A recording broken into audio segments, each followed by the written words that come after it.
नमोकारं हरिहन्ताणं तहेव सिद्धाणं वज्राय लोगम्मीय सौवसाहुणम् अरहन्त भाषयत्तं गणहर देवेहि गन्तियं सम्मं प्रणमामि भक्तियुक्तो सुदनाणमहो वै शीर्षाम् केवलनाणुज्योय छदौवमणिजियं पवाई नमिजीणं मणिमोतवनियोगं गणीयसारम्। आचार्य दर्शन से उपदेश प्राप्त कर पुष्पदंत और बुद्धबली आचार्य ने षटखंडागम ग्रंथ की रचना की। षटखंडागम के पहले खंड का नाम है जीव स्थान। उसका वर्णन 8 प्ररूपणा से किया गया है। उसमें पहली प्ररूपणा का नाम है सत्प्ररूपणा। इस सत्प्ररूपणा के सूत्रों की रचना आचार्य पुष्पदंत ने की और संख्या में उसका प्रमाण 177 है, जिसकी धवला पुस्तक 1 में टीका हुई है।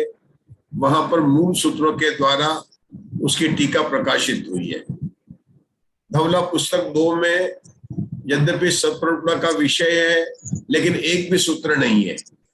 वहां पर उन्हीं सत्प्ररूपणा के सूत्रों को 20 प्ररूपणा के द्वारा विशेष रूप से समझाया। इसके बाद में द्रव्य प्रमाणानुगम, जिसकी टीका धवला पुस्तक 3 में प्रकाशित हुई है, इसमें सूत्रों की संख्या 192 है। पहले में 177 थी, मतलब 23 कम 200 थे, और यहाँ पर 8 कम 200 है। ये 193 सूत्र की रचना, या यूं कहो कि यहाँ से सारे सूत्रों की रचना बुद्धबली आचार्य ने की है। बुद्धबली आचार्य ने द्रव्य प्रमाणानुगम के सूत्रों की रचना जो हुई, उनके ऊपर वीरसेन आचार्य ने टीका में जो मंगलाचरण किया, उसमें जिनेन्द्र भगवान को नमस्कार किया गया। जिनेन्द्र भगवान कैसे हैं कि जिन्होंने अपने केवल ज्ञान में 6 द्रव्यों को प्रकाशित किया, मतलब जाना है। वो 6 द्रव्य कौन से हैं कि जीव, उद्गल, धर्म, अधर्म, आकाश और काल। वीरसेन आचार्य ने टीका में सबसे पहले द्रव्य किसे कहते हैं इसको समझाया, क्योंकि भगवान ने द्रव्य को जाना। मंगलाचरण में क्या द्रव्य को समझाया, तो द्रव्य को समझाने के उन्होंने परिभाषा दी निरुक्ति करके, जो द्रवती इति द्रव्यम, उसको त्रिकालिक में सिद्ध किया। जो पर्यायों को प्राप्त होता था, होता है, होता रहेगा, ऐसा द्रव्य है। इस प्रकार द्रव्य की परिभाषा दी। फिर कस्तूरी जी द्रव्य के भेद बताए, और यहाँ पर द्रव्य के भेद कैसे बताए? जीव द्रव्य और अजीव द्रव्य। जीव द्रव्य के अंदर आचार्य ने कुंदाचार के 5 परमागम में आने वाली, या पद्मनंदी विंशति में आने वाली, या द्रव्य संग्रह ग्रंथ की, लघु द्रव्य संग्रह ग्रंथ की 5वीं गाथा जो बहुत प्रसिद्ध है, उसका उदाहरण देकर हमें जीव के लक्षण को समझाया। टीकाकार आचार्य ने जीव के असाधारण लक्षण में 3 लक्षण बताए। ऊर्ध्वगमन स्वभाव, भोक्तृत्व गुण बताया, और स्व पर प्रकाशक बताया। और समय सार की 49 गाथा कर जीव द्रव्य के असाधारण लक्षण को भी बताकर फिर उन्होंने अजीव द्रव्य में बात किया। उर्मिला जी, अजीव द्रव्य के 2 भेद किए थे, रूपी अजीव द्रव्य और अरूपी अजीव द्रव्य। रूपी द्रव्य जो पुद्गल है, उसको बताया कि उसमें स्पर्श, रस, गंध, वर्ण उसके पुद्गल के विशेष गुण है। फिर आचार्य ने उसी पुद्गल के स्कंद के भेद, मतलब परमाणु और स्कंद 2 भेद कर 6 प्रकार के भेद बताए। स्कंद, स्कंद, स्थूल स्थूल, स्थूल स्थूल सूक्ष्म, सूक्ष्म स्थूल, सूक्ष्म और सूक्ष्म सूक्ष्म। सूक्ष्म सूक्ष्म में परमाणु लिया, और फिर 6 भेदों को बताया कि पहला भेद कौन सा है कि जितने भी सॉलिड पदार्थ होते हैं, लकड़ी, पत्थर, जो टुकड़ा करने पर फिर से वापस जुड़ते नहीं है, स्वयं नहीं जुड़ते हैं, उसको कहते हैं स्थूल। स्थूल में स्कंदों को किसको कहा? स्थूल स्कंद वो है जैसे तेल, घी, पानी, लिक्विड पदार्थ, जिसमें अपन हाथ से अलग करें तो अलग, जैसे अपन ने मिटाया, उंगली हटाई तो वापस मिल जाते हैं, इनको कहते हैं स्थूल। तीसरे नंबर पर किसको रखा था उषा तुझे? स्थूल सूक्ष्म। स्थूल मतलब दिखाई पड़ता, आंख से दिखाई देता है, धूप, छाया दिखाई देती है कि हमारी छाया पड़ रही है, पेड़ की छाया पड़ रही है, लेकिन पकड़ सकते हैं क्या? कस्तूरी जी पकड़ नहीं सकते, इसलिए उसको कहा सूक्ष्म, स्थूल सूक्ष्म। क्या कहा? स्थूल सूक्ष्म। कौन सा भेद है? तीसरा। चौथा भेद कौन सा था? सूक्ष्म स्थूल। दिखाई नहीं देता है लेकिन बाकी 4 इंद्रियों का विषय बनता है, उसको कहा सूक्ष्म स्थूल। 5वें नंबर पर कहा सूक्ष्म सूक्ष्म सूक्ष्म सूक्ष्म। ये जो 8 कर्म है, ज्ञान वर्णादि का जो कार्बन का शरीर हमारे अंदर है, उसका फोटो नहीं खींच सकते, उसको कहा सूक्ष्म कहा। और अंत में 6ठे भेद के अंदर सूक्ष्म सूक्ष्म में परमाणु को लिया, जो कि एकदम अविभाजित है। इसके बाद में जो 4 द्रव्य, धर्म द्रव्य, काल द्रव्य और आकाश द्रव्य, उनके विशेष लक्षण बताते हुए कहा धर्म द्रव्य का स्थिति में हेतु में, धर्म द्रव्य का गमन हेतु में, अधर्म द्रव्य का स्थिति में, आकाश द्रव्य का अवगाहना में और काल द्रव्य का परिणमन में लक्षण बताकर ये बात कैसे आई यहाँ पर कि बात करनी थी। मंगलाचरण ने बोला कि केवली भगवान कैसे हैं, जिनत भगवान कैसे हैं कि जिन्होंने 6 द्रव्यों को प्रकाशित किया है, जाना है। और दूसरा विशेषण दिया था कि जिन्हों कुवादियों है उनको तर्क को खंडित कर दिया है। तो द्रव्य को लेकर आचार्य ने द्रव्य की परिभाषा, द्रव्य के भेद, उनके साधारण असाधारण लक्षण बताए। उसके बाद में आचार्य ने जो शुरू किया कि यहाँ पर जो द्रव्य प्रमाणानुगम जो कहेंगे, द्रव्य प्रमाणानुगम में 3 शब्द, एक द्रव्य, दूसरा प्रमाण और तीसरा अनुगम। फिर से बोलता हूँ, शब्द का नाम क्या? द्रव्य प्रमाणानुगम। आचार्य ने बनाया, इसी का नाम है संख्या। तो संख्या से लेकर बात करेंगे किसमें? 14 गुणस्थान और 14 मार्गणों में जिन जीवों का अस्तित्व सत्वरूपता के द्वारा हमने जान लिया है, आचार्य कहते हैं कि हमारे कोई वो जो है आचार्य उनकी संख्या बताते हैं, उनके द्रव्य प्रमाणानुगम का ज्ञान कराते हैं।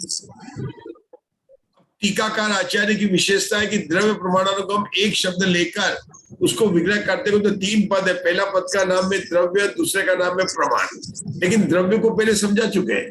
तो अब कौन सा शब्द लिया उन्होंने? द्रव्य, प्रमाण और अनुगम। पुनः मैं रिपीट कर रहा हूं, शब्द एक है द्रव्य प्रमाणानुगम, जिसका मतलब संख्या से वर्णन करना। इन द्रव्य प्रमाणानुगम को आचार्य ने पहले द्रव्य शब्द को समझाया, फिर अब क्या ले रहे? द्रव्य प्रमाण को ले रहे और फिर अनुगम को लेंगे।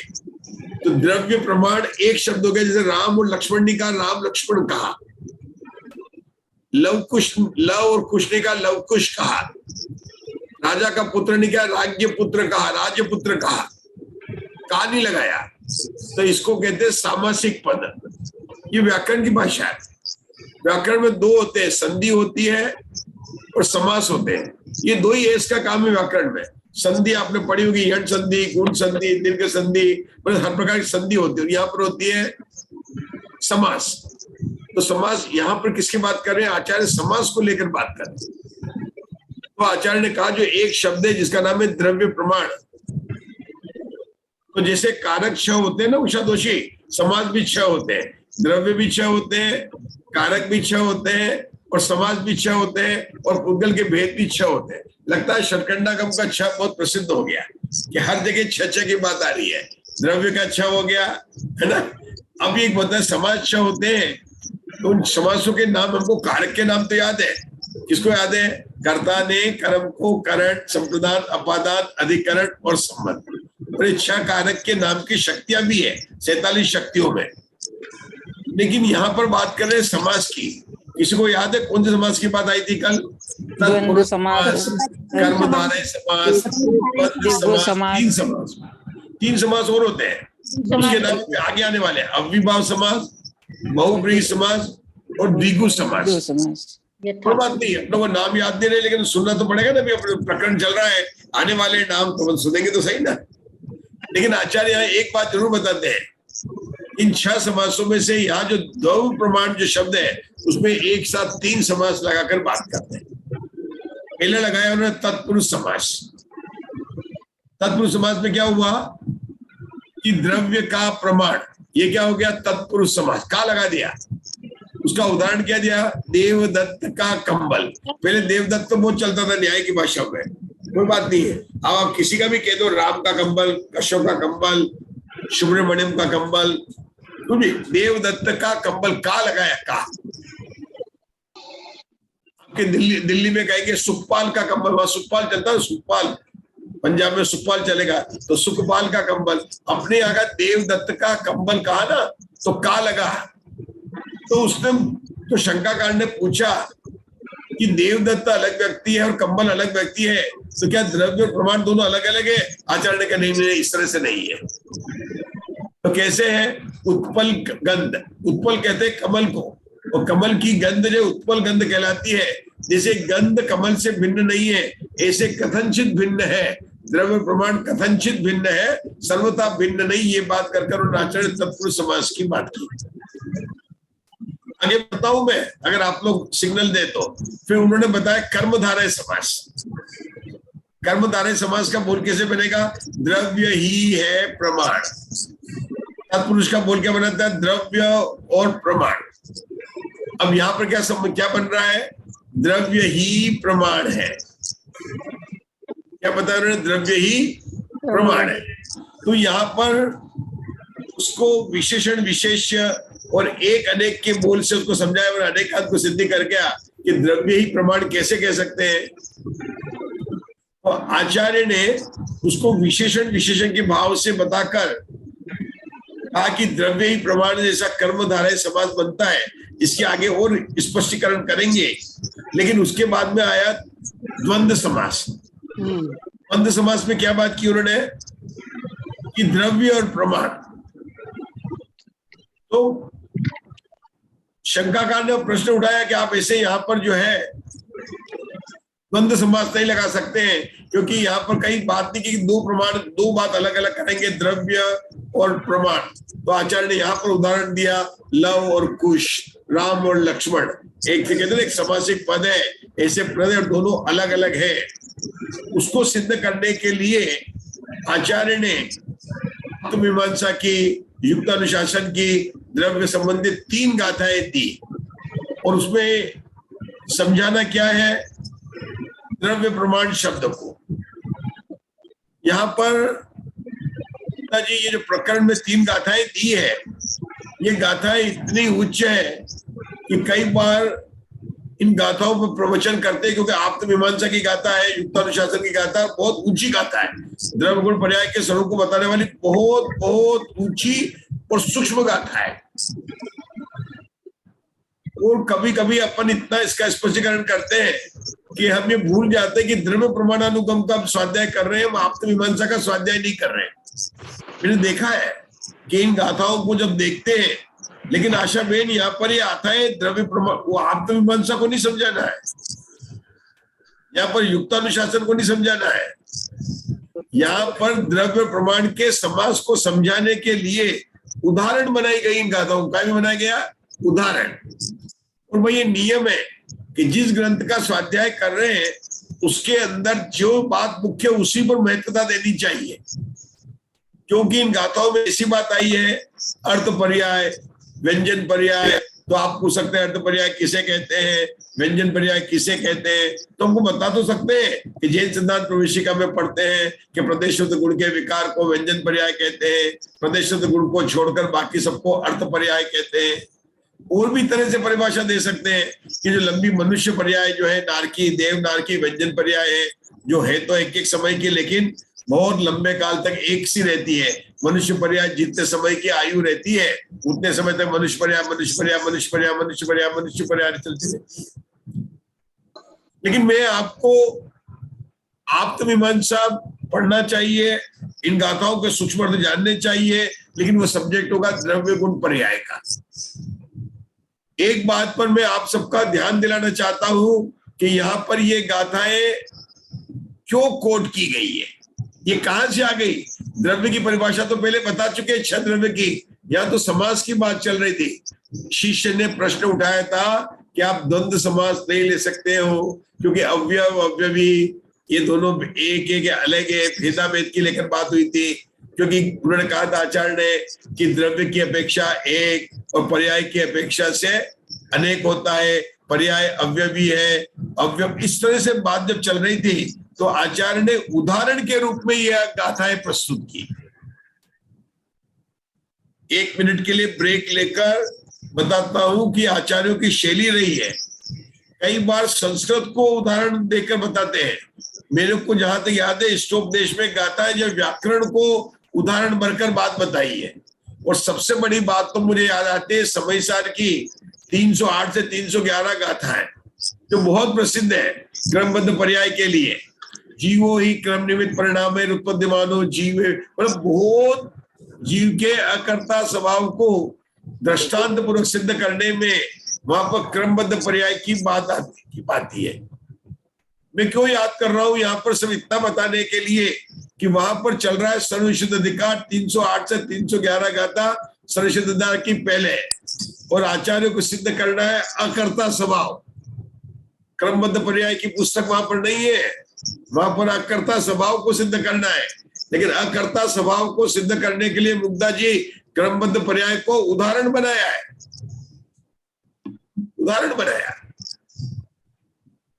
जैसे कभी कभी उदाहरण बनते प्रतिमान योग को, कि जैसे अभव्य जीव के मन में जिनेंद्र भगवान के मीठे मीठे वचन भी बिल्कुल भी प्रवेश नहीं करते हैं, जैसे सीता के हृदय में रावण का कोई भी प्रलोभन प्रवेश नहीं किया। अब कहां पर सीता की बात आ गई, कहां पर रावण की बात आ गई। प्रतिमान योग का उदाहरण बनाया कि सीता सती थी, उसने रावण के प्रलोभन थे, सीता के हृदय में रावण के प्रति इतना भी राग प्रवेश नहीं हुआ। ठीक उसी प्रकार से अभव्य जीव के चाहे वो कितना ही ज्ञान कर ले लेकिन उसको भाव भाषण इतना भी नहीं होता। ये उदाहरण बनाया। यहाँ पर उदाहरण बनाया, किसको बनाया? द्रव्य का, और समझाया एक अनेक, पर्याय अनेक होती है और ये होती है। लेकिन बात क्या चल रही थी कि द्रव्य प्रमाण शंकाकार ने कहा आप द्वंद्व समास बनाते हैं तो क्या वहां पर ऐसा अलग अलग वर्णन किया है? एक ही बताए, संख्या ही तो बताई है। आप तो बता रहे द्रव्य प्रमाण का वर्णन कर रहे हैं। तो आचार्य कहते हैं भैया देखो, क्या तुम द्रव्य में एक है और गुण अनेक है, गुणों के बिना क्या द्रव्य का वर्णन कर सकते हो? हमने कहा द्रव्य सत्य है, तो आप तो अस्तित्व गुण की बात कर रहे हो। अरे द्रव्य को सत्य वर्णन कर रहे, द्रव्य कैसा है कि द्रव्य सत्य है, तो सत्य किसकी अपेक्षा से? अस्तित्व गुण की। तो आपने तो गुण की बात कर दी, गुण तो अवयव है कि हाँ पर्याय और गुणों के बीच में अनेक होने पर भी हम उनका वर्णन जो है गुण और पर्याय के बिना नहीं कर सकते। तो इसमें आचार्य ने क्या किया? कथनचित भेद है, कथनचित अभेद है, और इस प्रकार से सिद्ध कर ये बताया कि यहाँ पर द्वंद्व समास लगते हैं, बाकी के समास नहीं लगते। कौन से 3 समास लगते हैं? तत्पुरुष समास, कर्मधारय समास और द्वंद्व समास लगते हैं, बाकी के समास नहीं लगते। शिष्य के मन में जिज्ञासा उत्पन्न हो जाती है, अरे बाकी के समास तो आपने और समास कौन से होते? और भी को होते हैं, अभी तो आपने 3 नाम लिए, तत्पुरुष समास, कर्मधारय समास और। तो आचार्य कहते हैं हाँ सुनो सुनो सुनो, उसकी बात को बताते हैं। तो आज वहां से मैं आगे का प्रकरण अपना प्रारंभ होगा। मैं पहले ये आपको थोड़ा सा बता देता हूं। यहाँ पर जो बोल है वो क्या? द्रव्य प्रमाणानुगम। बोल क्या? द्रव्य, बोल बनाए द्रव्य प्रमाणानुगम। तो उसमें व्याकरण का आधार लेकर, और कैसे समझाया? व्याकरण का आधार लेकर द्रव्य प्रमाण में द्वंद्व समास को समझाने के लिए आचार्य ने वस्तु के स्वरूप को उदाहरण बनाया। वस्तु का स्वरूप कैसा? भेदा भेद, कल आया था ना, भेदा भेद, एकानेक और द्रव्य गुण पर्याय की मीमांसा के आधार से उदाहरण बनाकर उन्होंने समासिक पद को समझाया। ये सबसे बड़ी बात यहाँ पर है। देखिए संस्कृत की बात बता रहा हूं मैं आपको। संस्कृत के 2 एस, पहला एस होता है संधि, दूसरा होता है समास। संधि की परिभाषा क्या है? अनेक पदों की विभक्तियां हटाकर उन सबको मेल कर देने पर समास कर देना समास है। किस तरह से? जिस प्रकार वर्णों के मेल से संधि होती है, विद्यालय, विद्या प्लस आलय, तो क्या है? विद्या का आ और अ मिलकर दीर्घ संधि हो गई विद्यालय। यण संधि लेते इको यणाची, ठीक है ना? कैसे आया? मति अज्ञानी, तो ती की मात्रा में ई है और अ है, दोनों वर्णों को मिलाया यह बन गया, स्वर संधि हो गई। स्वर संधि होती है, व्यंजन संधि होती है। मेरा तो यह बताना कि जिस प्रकार से व्याकरण के अंदर वर्णों को मिलाकर संधि होती है, उसी प्रकार व्याकरण में पदों को मिलाने से, हटाकर मेल करने से समास होता है। जैसे राज्य पुत्र, राजा का पुत्र, गंगा जल, गंगा का जल, द्रव्य प्रमाण, द्रव्य का प्रमाण, ये सामासिक पद बनते हैं। इसको क्या कहते हैं अशोका जी? सामासिक पद कहते हैं। अब जब शिष्य ने पूछा कि भाई कितने हैं, तो कि समास 6 होते हैं, कारक भी 6 होते हैं। उन समास के नाम क्या है? तत्पुरुष समास, कर्मधारय समास, अविभाव समास, द्विगु समास, द्वंद्व समास, बहुव्रीहि समास। कोई बात नहीं, ये समास की बात बताई यहाँ पर। अब हमारी मेन बात जो चल रही थी यहाँ पर मेरे पास में,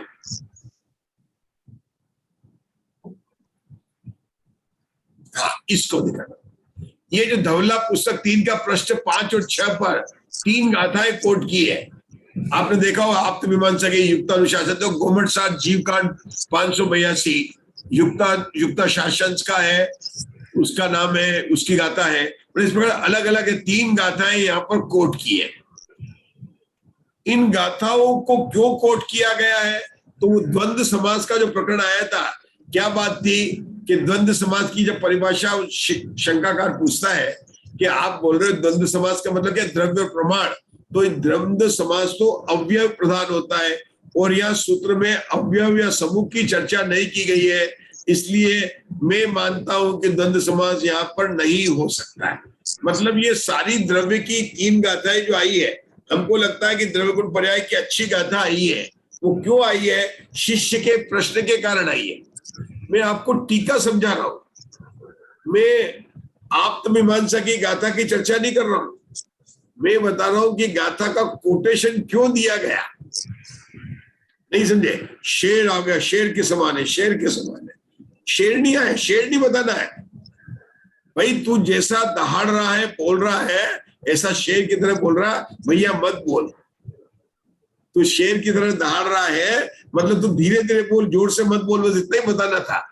मुझे ये नहीं बताना था कि शेर जंगल का राजा होता है, सब पक्षी उससे डरते, ये नहीं समझाना था।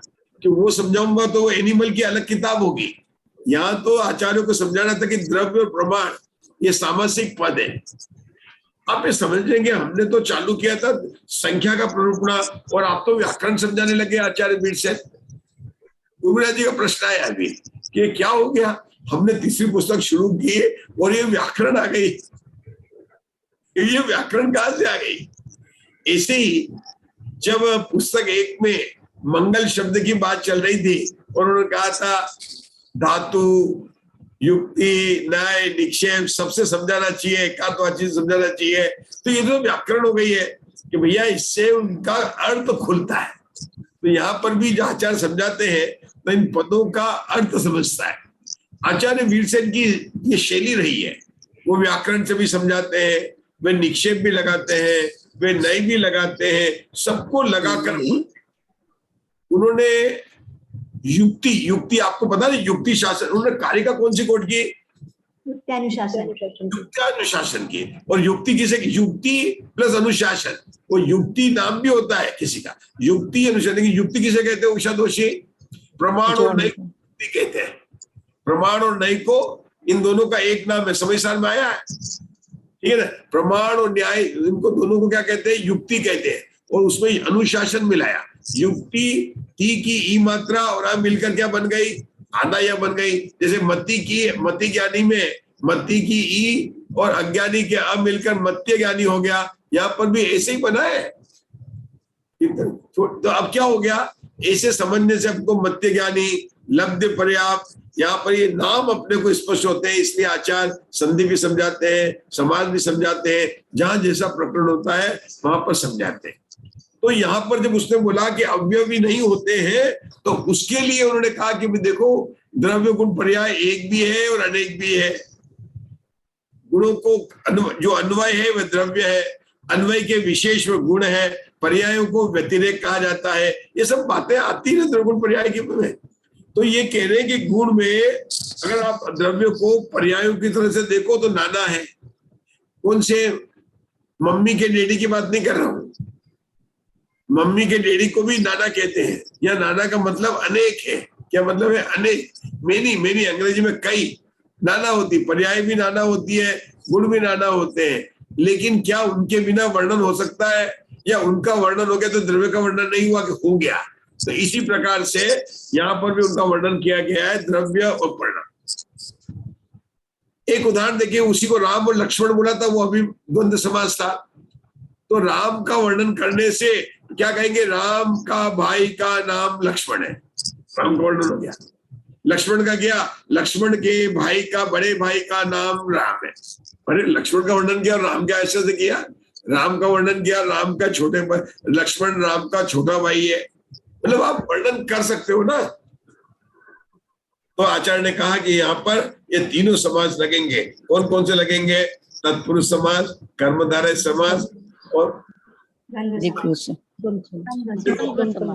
ये बातें आगे द्रव्य प्रमाणानुकूल में ज्यादा इसका विषय नहीं आने वाला।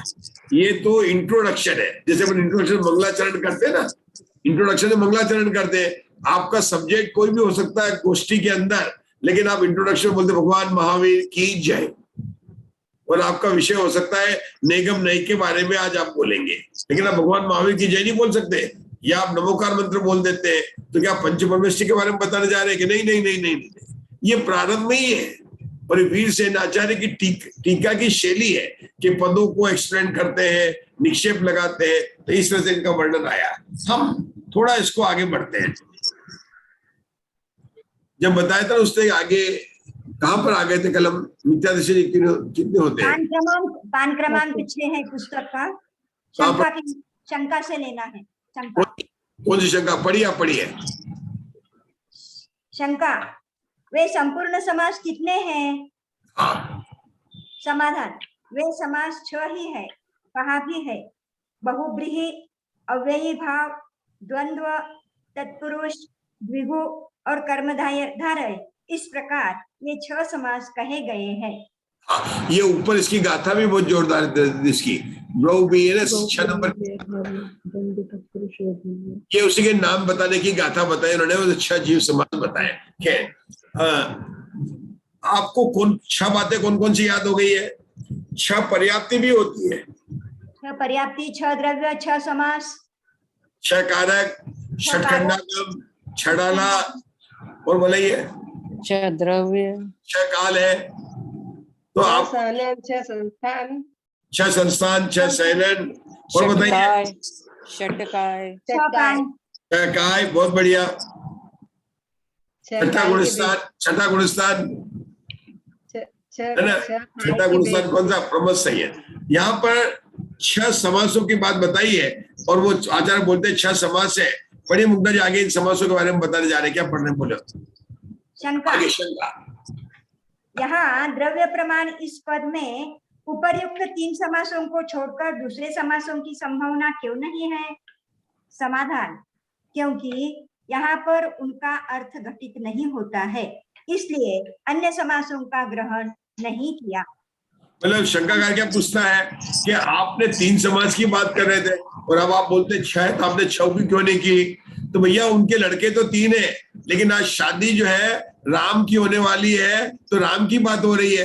अब कोई पड़ोसन बैठी थी, उसको पता नहीं था उस शादी के राम, उनका लड़का था, मतलब कोई राम नाम का लड़का था, उसकी शादी की बात थी। तो दिन उसके बात कर रहे थे, तो बार बार राम ऐसा है, राम पढ़ा लिखा है, बहुत सुंदर है, उसका नेचर अच्छा है। तो पड़ोसन ने बोला इनके लड़के तो 3 है, बाकी की क्यों नहीं बात हो रही है? अरे अरे अभी राम की बात हो रही है, उसी की शादी करनी, बाकी की शादी हो गई है। यहाँ पर हमें तो 6 समास है, लेकिन 3 का ही यहाँ प्रयोजन है, इसलिए मैं 3 की बात कर रहा हूँ। मैं ये नहीं कह रहा हूँ कि बाकी 3 नहीं होते हैं। क्या उर्मिला जी? इसलिए 3 की बात नहीं की। बोले शंकाकार भी कैसा उपस्थित किया आचार्य ने कि छोटे छोटे प्रश्न पूछता है। चलो आगे चलो आगे। उन्हीं 6 समासों का क्या अर्थ है? शंका, उन्हीं 6 समासों का क्या अर्थ है? समाधान, अन्य अर्थ प्रधान बहुव्रीहि समास है, उत्तर पदार्थ प्रधान तत्पुरुष समास है, अव्ययी भाव समास में पूर्व पदार्थ प्रधान है, द्वंद्व समास की प्रत्येक पद में प्रधानता रहती है। संख्यापूर्वक, हाँ अब इसको समझा रहे हैं। संख्यापूर्वक तत्पुरुष को द्विगु समास कहते हैं, जैसे पंच, नद इत्यादि। जहां पर 2 पदार्थों का एक आधार दिखाया जाता है, ऐसे तत्पुरुष को कर्मधारय समास कहते हैं। रुकेंगे जरा। संख्या पूर्वक तत्पुरुष द्विगु समास को कहते हैं। संख्या पूर्वक कोई नाम बताएंगे आप? 85 का है। 85 का है, बहुत बढ़िया, आपने पकड़ लिया, बहुत अच्छे। 5 का है, और बोलो। खंडागम, छठखंडागम, छड़ाला, और बोलो। नवदेवता, अष्टपाउड़, पंच परमेष्ठी, पंचलब्धि, पंचलब्धि, बहुत बढ़िया। मतलब इन सबको ये समास आपको याद हो जाएगा। लेकिन इसका नाम याद नहीं। नाम याद, द्विगु समास को क्या बोलते हैं? द्विगु, द्विगु, द्विगु, ये याद हो जाना। ये एक समास पहले अच्छा याद हो जाएगा, सब याद हो जाएंगे। द्विगु समास में क्या हो गया? नवग्रेवक, नवानुदेश। हाँ बहुत बढ़िया हो गया। ये जिसके वजह संख्या लेकर जो बात की जाती है, 5 पांडव नहीं लेंगे, 5 पांडव ले लेंगे, है ना? षोडशकारण 10 लक्षण, षोडशकारण भावना 10 लक्षण। ये कितना अच्छा होगा। अपन इसकी लिस्ट बना तो बहुत बड़ी लिस्ट बन सकती है, क्योंकि ये द्विगु जो अपना द्विगु समास है, इसकी लिस्ट बहुत अच्छी बन सकती है। चलिए आगे और बताएंगे। यहाँ शंकाकार कहता है, शंका, थोड़ा इनको अशोका जी पढ़ लेंगे, थोड़ा पढ़ो अशोका जी। यहाँ पर शंकाकार कहता है कि संख्या एक रूप की है, क्योंकि एक को छोड़कर 2 अधिक संख्याएं नहीं पाई जाती हैं, और वह एक रूप संख्या संपूर्ण पदार्थों में रहती है, ऐसा जाना जाता है। यदि ऐसा नहीं माना जाए तो उन संपूर्ण पदार्थों का अस्तित्व ही नहीं बन सकता है। इसलिए यहाँ पर उस संख्या की प्ररूपणा से क्या प्रयोजन है? बहुत अच्छा प्रश्न किरण भाई साहब, इसका समाधान तो आप पढ़ेंगे। इसके प्रश्न का उत्तर उषा दोषी के उस उदाहरण में है कि 500 रुपए के एक नोट में 1 रुपए के 500 नोट होते हैं। क्या उदाहरण है आपका? वो आपने दिया 500 रुपए के नोट में 1 रुपए के 500 नोट होते हैं। हाँ, ये ध्यान रखना है आपको। अभी वो जब समाधान पढ़ेंगे तो ये ध्यान रखना। 500 रुपए का कितना नोट है? एक। उसमें 1 रुपए के नोट कितने हैं? 500। ठीक है ना? 500 नोट है। ये हमारे पंचपरावर्तन की गोष्ठी में इन्होंने उदाहरण निकाला था। इनका खुद का उदाहरण है, मौलिक उदाहरण। ये उदाहरण पंचपरावर्तन में कहीं नहीं आता, इन्होंने खुद ने सोचा था। बहुत अच्छा उदाहरण था, तो हमको बहुत बिल्कुल स्पष्ट हो जाता है। अब इसको देखे किरण जी भाई साहब, अपन पढ़ेंगे जो शंकाकार की शंका, उसका समाधान। आप पढ़िए इसका समाधान। आगे ऊपर शंका का परिहार करते हैं। संपूर्ण पदार्थों के नियम से एक ही संख्या होती है। संपूर्ण पदार्थों के नियम से एक ही संख्या होती है। यदि ऐसा मान लिया जाए तो वे संपूर्ण पदार्थ एक रूप संख्या से अभिन्न हो जाते हैं। इसलिए उन सबको एकत्व का प्रसंग आ जाता है। ऐसा मान लेने पर एक पदार्थ का ज्ञान होने पर संपूर्ण पदार्थ का ज्ञान, एक पदार्थ के विनाश होने पर संपूर्ण पदार्थ का विनाश, और एक पदार्थ की उत्पत्ति होने पर संपूर्ण पदार्थ की उत्पत्ति होने लगेगी। परंतु ऐसा है नहीं, क्योंकि ऐसा देखा नहीं जाता है। इसलिए पदार्थ में भेद मान लेना चाहिए। इस प्रकार पदार्थ में भेद के सिद्ध हो जाने पर उनमें रहने वाली संख्या में भेद सिद्ध हो ही जाता है। इस प्रकार पदार्थों में भेद के सिद्ध हो जाने पर उनमें रहने वाली संख्या के भेद सिद्ध हो ही जाते हैं, क्योंकि अनेक पदार्थों में रहने वाली संख्याओं में एकत्व अर्थात अभेद मानने में विरोध आता है। क्योंकि अनेक पदार्थों में रहने वाली संख्याओं में एकत्व अर्थात अभेद मानने में विरोध आता है। मतलब 500 रुपए के एक नोट में 500 रुपए हैं। अगर आप उसको अभेद मान लेंगे तो जब रिक्शे वाले को देंगे, आपने तो मुझे एक नोट ही दिया है, आपने समझे? आपने तो मुझे एक नोट दिया ना, आपने 500 का दिए, तो वापिस आपका खर्चा हुआ था 230 रुपया। तो उसको वापस देने थे, 270 रुपए देने थे। तो बोलते नहीं नहीं, आपने तो मुझे एक ही नोट दिया है। तो वो दिया एक है, लेकिन उसके अंदर आपको मानना पड़ेगा कि उसके अंदर 500 रुपए के नोट है, ऐसा। तो उसने क्या कहा, 5 पांडव 9 देवता था, 9 कैसे मान लोगे? कि 9 तो बोला ना। वो कहता है कि 9 की संख्या में कितने एक है कि 9 एक है। आचार्य कहते हैं, जैसे आपने बोला 9, तो जैसे 9 रुपए का नोट आया, 10 रुपए का नोट है, वो 10 रुपए के नोट में 1 रुपए के नोट तो 10 है ना। और अगर उसको 10 नहीं मानो तो रिक्शे वाले को जो आप वापिस कैसे देगा? अगर आपके 15 रुपए हुए तो 5 रुपए वापिस कैसे करेगा? क्योंकि वो मान के चलते हैं कि है तो एक 10 रुपए का नोट, लेकिन वो एक नहीं है, उसमें 1 रुपए के 10 नोट है। ये सिर्फ उस शंकाकार की शंका का जवाब दे दिए हैं कि वो मानने को तैयार नहीं है। तो आचार्य ने उसको न्याय की भाषा में अपने को स्पष्ट किया। ये बोला ना उन्होंने, एक संख्या में यदि एक रूप संख्या संपूर्ण पदार्थ में रहती है, ऐसा जाना था। यदि ऐसा न माना जाए तो उन संपूर्ण पदार्थों का अस्तित्व ही नहीं बन सकता है। वो कहता है कि एक की संख्या के बिना दुनिया में कोई और है ही नहीं। 500 रुपए के नोट में 1 रुपए के नोट है कि नहीं है, तो ये सब आपको मानने को तैयार नहीं है। वो एक ही मानने को तैयार है कि 2 नहीं होता, 3 नहीं होता, 4 नहीं होता, 5 नहीं होता। क्यों नहीं होता है? कि 2 में 1 रुपए के 2 नोट है, एक ही तो हुए ना, तो मैं तो एक को ही मानूंगा। आपने कहा 3 रुपए का नोट, तो मैंने कहता 3 रुपए के नोट में है तो 1 रुपए के 3 नोट है ना, तो मैं तो एक ही मानूंगा। अब आप एक क्यों बोल रहे हो? 10 रुपए का नोट, उसमें कितने 1 रुपए के नोट है? तो आपके 10 रुपए के नोट में भी तो एक है, 9 रुपए के नोट में भी एक है, 3 रुपए के नोट में भी एक है। तो जगत में एक के सिवाय कुछ भी नहीं होता है, ऐसी उसकी शंका। आचार्य कहते नहीं ऐसा व्यवहार नहीं हो सकता है। किस पर शंका उठाई उसने? अपने संख्या को लेकर बोला था 5 पांडव, पंच परमेष्टि। तो बोलता है कि सभी एक ही है, क्योंकि 5 में भी तो एक ही तो है, ऐसा उसने जो है तो बोला लोक व्यवहार भी नहीं हो पाएगा। तो आचार्य ने, यद्यपि ये समाज से घटित नहीं होता है, लेकिन शंकाकार की शंका थी, इसलिए आचार्य ने, क्योंकि यहाँ पर द्विगु समाज की बात ही नहीं है, शंकाकार थोड़ा और करता है, इससे आगे और स्पष्ट होगा। बोलिए किरण जी भाई, ये एक यह संख्या ही शंका, एक यह संख्या ही अनेक रूप हो परंतु उससे भिन्न संख्या नहीं पाई जाती। शंका, एक यह संख्या ही अनेक रूप हो जाओ परंतु उससे भिन्न संख्या नहीं पाई जाती। समाधान, ऐसा नहीं है। पर इसे समझे आपने कि भाई ये कहते एक संख्या ही अनेक रूप हो जाओ, मतलब आपने कहा एक 500 रुपए का नोट में 500 रूप हो जाओ, लेकिन क्या वो उससे भिन्न है क्या? वो 500 रुपए के नोट में ही तो आप बोल रहे हो। तो आचार्य कहते ऐसा नहीं है, क्योंकि एक संख्या को अगर आप इस तरह मानोगे कि 500 मान लोगे तो बहुत रूप मानने का विरोध आता है। आगे का पढ़िए। एक वस्तु, समाधान, ऐसा नहीं है, क्योंकि एक संख्या को बहुत रूप मानने में विरोध आता है।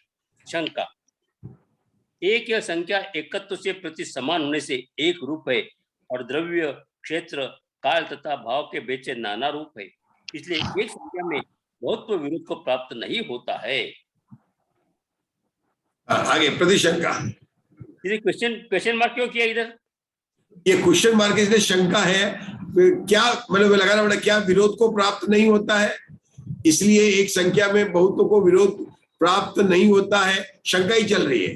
अच्छा, प्रतिशंका। हाँ, प्रतिशंका, यदि ऐसा है तो एक संख्या से कथनचित भिन्न होने के कारण 2 आदि संख्याओं का उससे भेद क्यों नहीं मान लेते हो?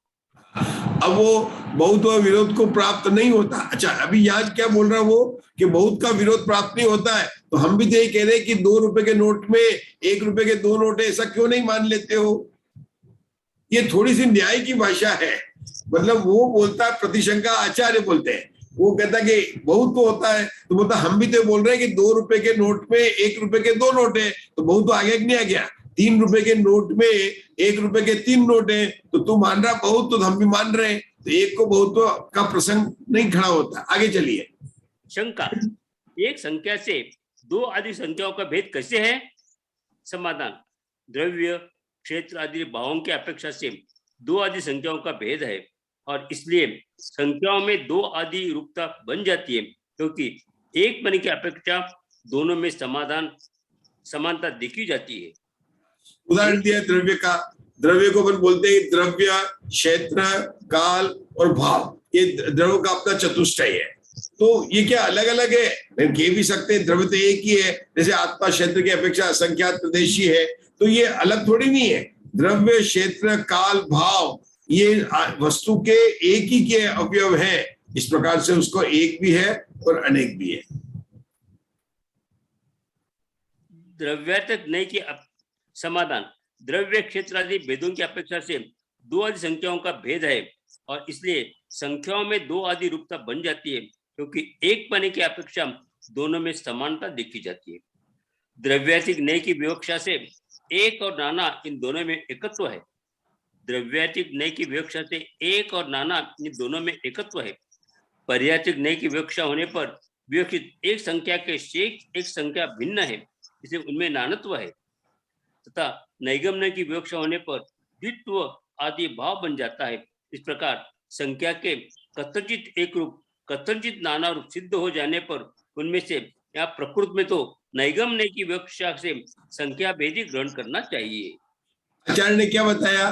पहले तो बताया कि द्रव्यार्थिक नय से एक और पर्यार्थिक नय से अनेक, इस प्रकार से हो जाता। द्रव्यार्थिक उसको भेद के रूप में स्पष्ट कर, द्रव्यार्थिक और पर्यार्थिक नय के उदाहरण से इनको हमको समझाया। आगे जो इन्होंने बताया निगम नय की बात बताई ना, तो निगम नय से क्या, निगम नय के भी तीन रहते, वर्तमान, भूत और भविष्य। तो अपन कहते हैं राजा श्रेणिक का जीव वर्तमान में क्या नारकी है, भूत में क्या है कि राजा श्रेणिक था, भविष्य में क्या होगा पद्मनाभ, पहला तीर्थंकर बनेंगे।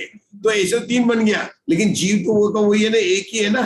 तो निगम नय में भूत निगम नय की अपेक्षा से कहना, वर्तमान निगम नय की अपेक्षा से कहना, भावी निगम नय से ऐसे विधता बन जाती है, लेकिन फिर भी उसको एक रहता है। तो दो तरह से उन्होंने आचार्य ने समझाया। बात जो है उसको समास को लेकर चर्चा चल रही थी। अब आगे पढ़ते। अब शब्द जो है यहाँ पर द्रव्य प्रमाण शब्द की शब्दापुर होती है, और आगे किरण जी भाई साहब क्या चल रहे हैं यहाँ पर आगे के पैराग्राफ में, अनुगम। अनुगम किसे कहते हैं? द्रव्य प्रमाणानुगम।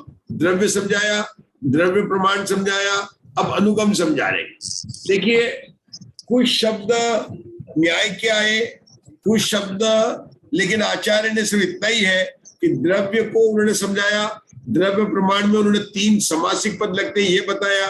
जैसे अपन संधि नहीं करते विद्यालय, तो शब्दों को समझा विद्या प्लस आलय, यहाँ दीर्घ संधि लगी है, ये सब व्याकरण समझाया। लेकिन क्या विद्यालय में प्रवेश करने के लिए आपको दीर्घ संधि जानना जरूरी है क्या?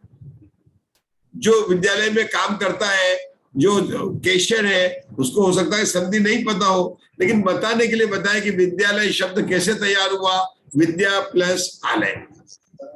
यहाँ पर द्रव्य प्रमाणानुगम शब्द कैसे बने, वो कौन से सामासिक पद है, उसका समास से बताया। लेकिन मुख्य बात थी इसमें द्रव्य की बात थी, वहां पर बताया था कि जीव द्रव्य का वर्णन होगा 6 द्रव्यों में से। अब अनुगम किसे कहते हैं उसकी बात बताएंगे। अनुगम में दो शब्द है। अनु का मतलब होता है अकॉर्डिंग, और गम मतलब जो भगवान की वाणी से आया हुआ, जो अतिशय रूप से है। कोई भगवान कहते ना बने तीर्थंकर कोई धनी, गणधर ने सुनी, अंग रचे, याद आया वो पूजा में है। बोलो बोलो, तीर्थंकर की ध्वनि गणधर ने सुनी, अंग रचे चुनि ज्ञानमयी, तो जिनवर वाणी शिव सुखदायिनी।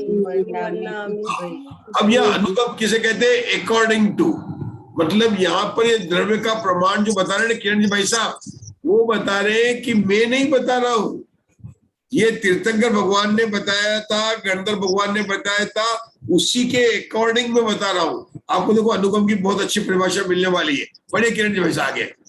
वस्तु के अनुरूप ज्ञान को अनुगम करते हैं, वस्तु के अनुरूप ज्ञान को अनुगम करते हैं, अथवा केवल और केवल के द्वारा परंपरा से आए हुए अनुरूप ज्ञान को अनुगम करते हैं। द्रव्यगत प्रमाण के अथवा द्रव्य प्रमाण के अनुगम को द्रव्य प्रमाणानुगम करते हैं। उससे अर्थात द्रव्य प्रमाणुगम की अपेक्षा इस पर द्रव्य प्रमाणुगम पद के साथ सूत्र में जो तृतीय विभक्ति जोड़ी है वो निमित्त रूप अर्थ में जानना चाहिए। अविभक्ति की बात करी, शब्द क्या था? द्रव्य प्रमाणानुगम। आचार्य ने अंत क्या किया? द्रव्य और प्रमाण के अनुगम को द्रव्य प्रमाणानुगम कहते हैं। एक लाइन ये बताने के लिए इतनी मेहनत कर रहे थे, क्या बोल रहे थे? द्रव्य और प्रमाण के अनुगम को द्रव्य प्रमाणानुगम कहते हैं। आचार्य ने पहले क्या समझाया? द्रव्य और प्रमाण ये एक सामासिक पद है, इसमें 3 समास लगते हैं, तत्पुरुष समास, कर्मधारय समास, द्वंद्व समास। जो नहीं लगते हैं उनको भी समझाया। 3 बच्चे थे ना, है ना, जिनकी शादी नहीं करनी है उनके नाम भी बता दिए। तो बता तो दिए, लेकिन प्रयोजन 3 के। अब बोलते हैं अनुगम। अनुगम में क्या कहा? केवली, शुद्ध केवली का कहते हैं ना, समय सार में, नियम सार में आता है ना, शुद्ध केवली और केवली के सहित ना, नमिहूण जीणम वीरम अनंत वर्णान दसन सहावम मोक्षामि नियम सारम केवली शुद्ध केवली फणिदम। या यही है ना शायद मुक्ता जी, है ना, ये नियम सार के मंगलाचरण है ना, यही तो है। वहां पर क्या है? केवली और शुद्ध केवली के द्वारा कथित। तो देखो यहाँ भी कह रहे कि केवली और शुद्ध केवली के द्वारा कथित वही द्रव्य प्रमाणानुगम में कहूंगा। वहां कुंदकुंदाचार्य ने कहा कि मैं नियम सार को कैसे कहूंगा कि केवली और शुद्ध केवली के द्वारा कथित। यहाँ भी यही बता रहे हैं कि केवली और शुद्ध केवली के द्वारा कथित मैं द्रव्य और प्रमाण का अनुगम कहूंगा। और अनुगम क्या कहा उन्होंने? 2 परिभाषा बदल। अनुगम क्या? वस्तु के अनुरूप ज्ञान को अनुगम कहते हैं। वस्तु का जैसा स्वरूप है उसके अनुरूप। अनुरूप का अंग्रेजी में क्या होगा? According to. जिसका जो है उसके बिल्कुल वैसा, बदलना नहीं, जैसा है वैसा कहना, वस्तु स्वरूप को। अब वस्तु स्वरूप को किसने जाना है? अरे सही तो केवल भगवान ने जाना है। वस्तु का जैसा स्वरूप है उसको अनुगम कहते हैं। और वस्तु के सही स्वरूप को जानने वाले इस दुनिया में कौन है? कि सर्वज्ञ भगवान ही है। बाकी छतबस्त सही नहीं जान सकता है। हाँ, छतबस्त जो उनके द्वारा जाने गए को उस रूप कहता है वो कौन है? शुद्ध केवली है। शुद्ध केवली नहीं जानते हैं, जानते केवली भगवान। जैसा केवली भगवान ने बताया वैसा का वैसा कहते हैं। तो केवली और शुद्ध केवली के अनुरूप के द्वारा कहने वाला द्रव्य प्रमाणानुगम कहूंगा। मतलब यहाँ पर कोई काल्पनिक बात नहीं करेंगे, यहाँ पर कोई गप्पे की बात नहीं है। जो कुछ भगवान महावीर की वाणी में आया है, दिव्य ध्वनि में आया है, आपको वह मिलने वाला है द्रव्य प्रमाणानुगम में। ऐसा आचार आपको संदेश दे रहे हैं। अब आगे के पढ़ेंगे। चलिए हमारे कौन आ गए? बहुत अच्छा प्रकरण, उषा दोषी पढ़िए। निर्देश 2 प्रकार का है। कहाँ पर है? नेक्स्ट पेज है। पेज नंबर बता दीजिए एक बार। निर्देश 2 प्रकार का है। 9 नंबर है, 9 नंबर। हाँ पढ़ो उषा दोषी। उषा दोषी पढ़िए। हाँ पढ़ रही हूँ। निर्देश 2 प्रकार का है। जिस प्रकार के कथन करने से श्रोताओं को पदार्थ के विषय में निश्चय होता है उस प्रकार के कथन करने को निर्देश कहते हैं। अथवा नि का अर्थ अतिशय है। इससे निर्देश पद का यह अर्थ होता है कि कुतीर्थ अर्थात सर्वथा एकांतवाद के प्रस्थापक पाखंडियों को उल्लंघन करके अतिशय रूप कथन करने को निर्देश कहते हैं। वह निर्देश शरीर के स्वभाव, रूप, प्रकृति, शील और धर्म के निर्देश के समान 2 प्रकार का है। उनमें से एक ओग निर्देश है। ओग वृंद, समूह, संघात, समुदय, पिंड, अविशेष, अभिन्न और सामान्य ये सर्व पर्यायवाची शब्द है। इस ओग निर्देश का प्रकृत में स्पष्टीकरण इस प्रकार हुआ है कि गत्यादि मार्गण स्थानों से विशेषता को नहीं प्राप्त हुआ, केवल 14 गुण स्थानों के अर्थात 14 गुण स्थानवर्ती जीवों के प्रमाण का परूपण करना ओग निर्देश है। ये निर्देश शब्द कहां से आ गया? द्रव्य प्रमाणानुगम तो अपने समझ लिया, अब निर्देश शब्द कहां से आ गया? उसमें था ना अनुगम से। नहीं, द्रव्य प्रमाणानुगम की बात चल रही थी। अपन ने द्रव्य को समझा कि द्रव्य की परिभाषा देखी, द्रव्य के भेद देखे, फिर अपन ने देखा द्रव्य प्रमाण की बात देखी, फिर द्रव्य प्रमाणानुगम देखा। तो ये निर्देश कहाँ से आ गया सडनली? ओग और आदेश, तो सबका कथन आदेश करने दो का है ना। प्रकार का होता है, निर्देश और अरे ये सूत्र नंबर 1 है। के, हाँ क्या सूत्र क्या था? द्रव्य प्रमाणानुगम का निर्देश, निर्देश। आदेश, निर्देश। हाँ, 2 प्रकार। सूत्र दो नंबर प्रकार 1 का। पढ़ो। 1 नंबर 1 पर ही था। सूत्र नंबर 1 पढ़ो, कहाँ पर था? निर्देश 2 प्रकार का है। निर्देश अरे भूतबली आचार्य का सूत्र है दव प्रमाणानुगम अनुगम निर्देशो ओगेन आदेश। आदेश है। ये सूत्र है। तो सूत्र नंबर 1 में द्रव्य प्रमाणानुगम में कितने पद हुए? पहला पद है द्रव्य प्रमाणानुगमन, दूसरा पद है 2 प्रकार का निर्देश, तीसरा भेद है ओग निर्देश और आदेश निर्देश। तो अपने को आचार्य ने पहले द्रव्य समझाया, फिर द्रव्य और प्रमाण समझाया, फिर उन्होंने द्रव्य प्रमाण और अनुगम समझाया, अब निर्देश समझा रहे हैं, और निर्देश के बाद उन्होंने ओग निर्देश और आदेश निर्देश समझाए। इसको क्या कहते हैं? टीका कहते हैं। ओग के पर्यायवाची बताए। नहीं, पद मीमांसा, इसको कहते हैं पद मीमांसा, पर्यायवाची नहीं है, पद मीमांसा। क्या बोलते हैं इसको? पद मीमांसा। सूत्र को पदों में विभाजन किया। कितने पद हुए अशोका जी? पहला पद हुआ द्रव्य प्रमाणानुगमन, ये पहला पद हुआ। दूसरा पद क्या हुआ? निर्देश। वो निर्देश कितने प्रकार का, उसका भेद हुए, ओग निर्देश और आदेश निर्देश। मतलब निर्देश बताया, उसके भेद और प्रभेद बनाए, तो ये पद हो गए। आचार्य ने एक एक पद की व्याख्या की, हमको समझाया। ये सूत्रकार की होती है विशेषता कि एक एक पद को लेकर बताते। अब निर्देश में उन्होंने परिभाषा बताई, और परिभाषा में उन्होंने नी को कैसे तोड़ के बनाया। नी जैसे प्रवचन सार में प्र उपसर्ग है, ऐसे निर्देश में नी उपसर्ग है, और उसका मतलब हुआ अतिशय। तो अतिशय कैसे आ गया यहाँ पर? 34 अतिशय की बात है कि कौन से अतिशय की है? कि सातिशय अप्रमद की बात है कि सातिशय नहीं, वो भगवान एकांतवाद के खंडन की बात है। हाँ, भगवान के वचन को अतिशय कहा जा रहा है। भगवान के अच्छा ये बता दो उर्मिला जी, भगवान के वचन में क्या? वचन तो पुद्गल वर्गणा है, वो अतिशय कैसे हो सकती है?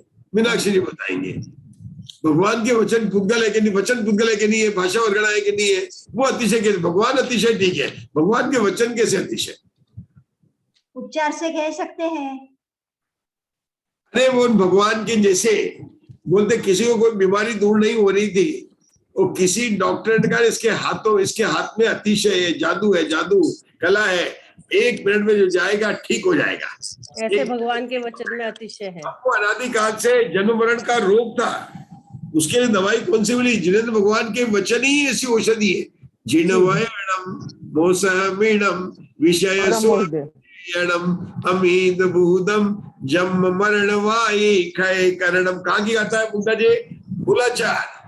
मूलाचार की बहुत प्रसिद्ध गाता है। जिनवयणम मोसमीणम विषय। जिनेंद्र भगवान के वचन अमृत रूपी औषध है। कौन सा करते हैं? अमृत रूपी। जन्म मरण की व्याधि को में जिनेंद्र भगवान के वचन करने वाले औषधि रूप में, तो अतिशय है ना, परम औषधि है। जिनेंद्र भगवान के बताए गए वचन के सिवाय दूसरे जगत में कोई भी वचन इस बीमारी नहीं कर सकते। आपके डॉक्टर का बिल बनेगा, मेडिकल इंश्योरेंस लेना पड़ेगा, सब कुछ करते रहो, लेकिन जिनेंद्र भगवान के वचन रूपी औषधि को ग्रहण करोगे तो ही आपका ये रोग दूर होगा, नहीं तो संसार में भ्रमण करते ही रहोगे। तुम ना पिछान्या देव विविध प्रकार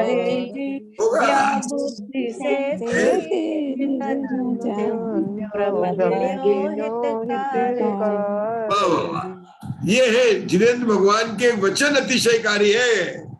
भाई साहब यही तो पक्का करना है। जिसने ये पक्का कर लिया कि जिनेंद्र भगवान के ही वचन अतिशयकारी है, तो क्या हो गया मुग्धा जी? ग्रहित मिथ्या तो छूट गया। जब उसको पता चला यही डॉक्टर है जो मेरा इलाज कर सकता है, तो वो दूसरे डॉक्टर के पास क्यों जाएगा? क्यों जाएगा? दूसरे डॉक्टर पास क्यों जाएगा जब उसको पता चल गया? और अभी यहाँ तो ऐसा डॉक्टर है कि दुनिया में उसके सिवाय कोई दूसरा डॉक्टर है ही नहीं है, हो ही नहीं सकता। शरीर के रोग को नष्ट करने के कई डॉक्टर हो सकते हैं, लेकिन जन्म जरा हमारे जन्म मरण के रूप को नाश करने वाला डॉक्टर तो एक है और एक ही है, और उसका नाम है जिनेंद्र भगवान जी। कारण वैद्य बोलते हैं ना। और उस जिनेंद्र भगवान के जो वचन है, उसका जो प्रिस्क्रिप्शन है, उसका जो रिटर्न पेपर है, जिनवाणी कैसे दूर करना, वही तो अतिशय है। तो निर्देश क्यों बताया, क्यों आया कि हमने कहा था अनुगम, जिनेंद्र श्रुत केवली, और केवली के द्वारा ही हम कथन कर रहे हैं। निर्देश करना मतलब कथन करना, निर्देश मतलब कहना। किसको कह रहे हैं? जिनेंद्र भगवान और श्रुत केवली ने जो कहा है, क्या कहा है, द्रव्य प्रमाण अनुगम, उसको हम कह रहे हैं। तो वह अतिशय रूप है, और अतिशय रूप कैसा है कि वह पाखंडियों के, एकांत पाखंडियों के मत को खंडन कर देता है। क्योंकि जब काय मारगड़ा की बात आती है, जब जीव जाते हैं कि छोटे जीव होते हैं, जल काय में जीव होते हैं, ये सब बातें कहाँ पता है, अन्य मत में आती कहाँ है? कोई नहीं मानता जी। नवे गुण स्थान तक स्त्री वेद होता है, पुरुष वेद होता है, कौन चढ़ता है, तीनों वेद के साथ में समक्ष, ये बातें केवल जिनेंद्र भगवान के सिवाय आती कहाँ है? और जब ऐसी बातें आती है तो सर्वज्ञ की महिमा आती है, और सर्वज्ञ की महिमा आती है तो फिर अब कहीं जाने की इच्छा नहीं होती, फिर सर्वोदय में जाने की इच्छा नहीं होती। घाट के ऊपर में, मुंबई में घाट के ऊपर में, सर्वोदय में सब मंदिर एक साथ है, और शुरू में शुरू होता है जैन मंदिर दिगंबर, शतंबर, फिर हनुमान जी, फिर कृष्ण जी, राज साहब है, एलबीएस रोड पर है, बहुत बड़ा सर्वोदय है। नहीं जाने की इच्छा होगी, केवल दिगंबर जैन मंदिर में जहाँ वितरागी देव बेटे, उन्हीं की हम आराधना करते हैं। तो यहाँ पे बताया निर्देश की उन्होंने परिभाषा बताई, मैंने आपको थोड़ा सा बता दिया निर्देश के बारे में, बहुत अच्छा है। मुझे तो एक चीज को समझाए तो बड़ा आनंद आएगा। वह निर्देश दो प्रकार का होता है, आप भी ट्राई कर सकते हैं, मुग्धा जी, कस्तूरी जी भी ट्राई कर सकते हैं, आप लोग सब ट्राई करिए। मैं समझना चाहता हूँ आप लोगों से, मुझे बहुत अच्छा लग रहा है। क्या लग रहा है? वह निर्देश दो शरीर के स्वभाव, रूप, प्रकृति, शील, धर्म के निर्देश के समान दो प्रकार का है। ये तो किरण जी भाई साहब अपने को भी आनंद आने वाला है, इस लाइन में तो एक एक पद में आनंद आने वाला है। देखो मैं बताता हूं, आप लोग सोचो थोड़ा। देखो वह निर्देश किसका निर्देश? द्रव्य प्रमाण अनुगम का निर्देश, ये तो बच गया। लेकिन द्रव्य प्रमाण का निर्देश शरीर के स्वभाव का कैसे हो सकता है? गलना, सड़ना, विनाशना, ये समझ लिया। निर्देश, वो निर्देश शरीर के स्वभाव का कैसे हो सकता है? ये समझ लिया। वह निर्देश वो कल ही कहा था, प्रकृति के स्वभाव का कैसे हो सकता है? शील के स्वभाव का कैसे हो सकता है? धर्म के स्वभाव का कैसे हो सकता है? शरीर पुद्गल है और वचन भी पुद्गल है, इसलिए शरीर का स्वभाव का है, ऐसे कह सकते हैं। थोड़ा उल्टा समझते हैं। शरीर का स्वभाव है गलना, सड़ना, विनाशना। एक लेता शील के स्वभाव, एक एक करके समझाओ। एक समझाऊंगा फिर आपको सोचने में। शील शब्द लिया, वह निर्देश शील के तरह दो प्रकार का है, यह अर्थ हुआ। वह निर्देश प्रकृति की तरह से दो प्रकार का है, वह निर्देश शरीर के स्वभाव की तरह से दो प्रकार का। शील का पुण्य पाप अधिकार, समय सार, सुशील और कुशील। मैं पुण्य को सुशील कैसे कहूं और पाप को कुशील कैसे कहूं? शील के कितने भेद हो गए? सुशील और कुशील। तो जिस प्रकार से शील के दो भेद होते हैं, सुशील और कुशील, इसी प्रकार से निर्देश के भी दो भेद है, ओ गुण आदेश। आया समझ में? उदाहरण, ये उदाहरण है, ये वीर सेन आचार्य। देखो मैं बता रहा हूं कि ये उदाहरण समझना बड़ा मुश्किल है। इस लाइन का अर्थ तो मुग्धा जी नहीं करते हैं, सामान्य से निकल जाते हैं। अब धर्म की तरह से कौन सा दो हो गया? धर्म और अधर्म। अरे गृहस्थ धर्म, मुनि धर्म। जिनेंद्र भगवान ने दो ही तो धर्म बताए, गृहस्थ धर्म और मुनि धर्म, या निश्चय धर्म और व्यवहार धर्म। लेकिन निश्चय व्यवहार को नहीं लेंगे, जो निश्चय व्यवहार तो होता नहीं है, प्ररूपणा दो प्रकार से होती है। फिर हम लोग मोक्ष मार्ग है ना, कि दो प्रकार का नहीं होता, उसकी प्ररूपणा दो प्रकार की। मोक्ष मार्ग दो नहीं है, उसकी प्ररूपणा दो प्रकार से। लेकिन आप ये ले कि धर्म दो प्रकार का भगवान ने बताया, गृहस्थ धर्म और मुनि धर्म आ गया। उद्गल का दो स्वभाव कौन सा आशा में? पुरियंती गलयंती, जो पूर्ण और गलन को प्राप्त होता है। इस जैसे पुद्गल का दो स्वभाव है, पूर्ण भेद संघाताभ्याम उत्पद्यते, भेद को प्राप्त होता है, संघात को प्राप्त होता है। पुरियंती गलयंती, इस प्रकार से ये उदाहरण है। जी क्या है? उदाहरण है। जैसे आपने सम्यक मार्गना में तैयारी की थी ना, ऐसी यहाँ तैयारी करनी पड़ेगी आपको एक कंप्यूटर जाने नहीं देगा ये। मतलब धर्म के एक एक बोल में मजा है। क्या लिखा? वह निर्देश शरीर के स्वभाव का, शरीर पुद्गल है, पुरियंती गलयंती। रूप भी बताया, रूप भी दो प्रकार का, रूपी अरूपी। ये रूप का मैं कल बताऊंगा, प्रवचन सार की गाथा में आया है।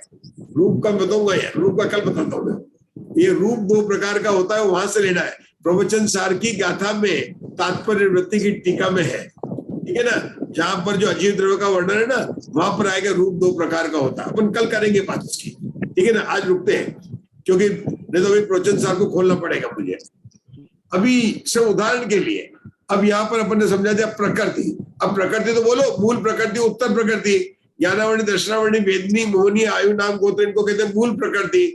और उत्तर प्रकृति, जिस प्रकार से कर्म की दो प्रकृति होती है, मूल प्रकृति और उत्तर प्रकृति, इस प्रकार से निर्देश भी दो प्रकार का होता है। फिर उदाहरण, ठीक है ना? इस प्रकार से यहाँ पर इन्होंने इस बात को समझाया। और इसके पहले क्या बताया उन्होंने? निर्देश दो प्रकार का होता है, तो भेद बता दिए, जो इस टीका में आया था, ओम निर्देश और आदेश निर्देश। उसके कथन को श्रोताओं के पदार्थ में विषय का निश्चय होता है, उस प्रकार के कथन करने को निर्देश कहते हैं। मतलब हमने ऐसा कथन किया है कि आपको पता चल जाएगा कि मिथ्या दृष्टि जीव अनंत होते हैं। आपको बताना चाहते हैं, श्रोता, हम श्रोता हैं, हमको क्या पता जा रहा है? विश्वास हो जाएगा कि साथ साथ दूसरे गुणस्थान से आगे के सब जीव भव्य ही होते हैं। उनकी संख्या कितनी होती है कि दूसरे गुणस्थान, तीसरे गुणस्थान और चौथे गुणस्थान में असंख्यात है, 9 सैयद गुणस्थान में संख्यात जीव है। ये सब आपको निश्चित हो जाएगा, ऐसा यहाँ पर कथन बताने वाले हैं। किरण जी भाई साहब आगे बढ़ सकते हैं? हाँ चलिए, शंका पढ़िए अब आगे। शंका शंका ओग निर्देश 14 गुणस्थान विशिष्ट संपूर्ण जीव राशि के प्रमाण का प्ररूपण करने वाला होने से आदेश निर्देश क्यों नहीं कहलाता? प्रश्न पूछा है। क्या बताया उन्होंने? शंकाकार की शंका तो समझो। मीनाक्षी जी, ये प्रश्न तो आपसे आना चाहिए था कि आपने कहा वो मतलब विस्तार से आप हमको गुणस्थान में 14 से बता रहे हो ना, एक से नहीं बता रहे हो। 1 2 3 4 5 6 7 8 9 10 11 12 13 और 14 बातें से बता रहे हो, तो उसको गुणस्थान का वो क्यों कह रहे हो? उसको तो आदेश कहना चाहिए। क्या मीनाक्षी जी, ममता जी, दोषी जी, क्षमा जी आए ना? हमारा शंका करके आप पूछता है। ये प्रश्न तो हमारे मीनाक्षी जी पूछ लेते, अगर उनका सामने बैठे होते हैं आचार्य तो अवश्य पूछते। मैं बताऊं, उनके प्रश्न होते हैं, ऐसे ही होते हैं आपके प्रश्न, नहीं होते जी? बहुत बढ़िया प्रश्न है। चलिए आगे चलते हैं। क्या बोलता है, उसका उत्तर क्या देते हैं किरण भाई साहब? समाधान नहीं, क्योंकि ओग निर्देश में संपूर्ण जीव राशि के निरूपण की प्रतिज्ञा नहीं की गई है। क्योंकि ओग निर्देश में संपूर्ण जीव राशि के निरूपण की प्रतिज्ञा नहीं की गई है। शंका मतलब निकलता है, एक बात जरूर है कि जब आप गुणस्थानों की बात कर रहे हैं, ठीक है ना, तो वहां पर 14 गुणस्थान में जब बात करेंगे तो सिद्ध राशि नहीं आएगी। लेकिन जब ज्ञान मार्गना की बात करेंगे तो केवल ज्ञानी कहेंगे तो आपके सिद्ध भगवान आ जाएंगे। ये मैंने अभी सोचा है। मैंने पहली बार जब अपने स्वाध्याय किया था मंगलाचरण में ना, तब ये बात तो नहीं आई कि ऐसा क्यों कह रहे हैं आचार्य को, क्यों ये बोल रहा है कि जब गुणस्थान की बात करोगे, 13वें गुणस्थान की बात करोगे, तो क्या बोलोगे? 13वें गुणस्थान की संख्या ही लोगे आप, क्या 8,68,502 14 की लोगे। लेकिन जब आप केवल ज्ञानी की मार्गना करोगे तो केवल ज्ञानी में सिद्ध भगवान आ जाएंगे, क्योंकि सिद्ध 13वें गुणस्थान में सिद्ध भगवान नहीं है, लेकिन केवल ज्ञानी में सिद्ध भगवान है, केवल दर्शनी में सिद्ध भगवान है, शायिक सम्यक्त में सिद्ध भगवान है, एक ही नहीं है। हाँ जी। तो इसलिए बात, क्योंकि आगे चलेंगे, चले आगे पढ़िए। शंका शंका फिर आचार्य पढ़ो बहन जी, पढ़ो, पढ़िए। पढ़िए बहन जी। तो फिर आचार्य ने ओग निर्देश की किस विषय में प्रतिज्ञा की है? समाधान, आचार्य ने ओग निर्देश से जीव समासों के गुण स्थानों के प्रमाण के निरूपण में प्रतिज्ञा की है। शंका, आचार्य ने ओग निर्देश से जीव समासों के प्रमाण के निरूपण में प्रतिज्ञा की है, यह कैसे जाना जाता है? समाधान, एतो इमेसिम चोद सहणम जीव समासाणम इत्यादि सूत्र से जाना जाता है कि ओग निर्देश से जीव समासों के विषय में आचार्य की प्रतिज्ञा है। रुकेंगे, उसने बोला कि आपको कैसे पता चला कि ओग में गुणस्थानों का वर्णन करेंगे? 14 जीव समासों का ही वर्णन में करेंगे। यहाँ पर जीव समास को गुणस्थान लिया गया, तो 14 गुणस्थानों में वर्णन करेंगे। आपने कैसे जान लिया आचार्य जी? यहाँ तो लिखा है नव प्रमाणानुगमेन निर्देशो दुवियो ओगेन आदेशेन, ये लिखा, आपने कैसे जान लिया? तो आचार्य ने क्या उसका उत्तर क्या दिया? अशोका जी पढ़िए जरा, क्या दिया उसको? ए तो क्या लिखा है?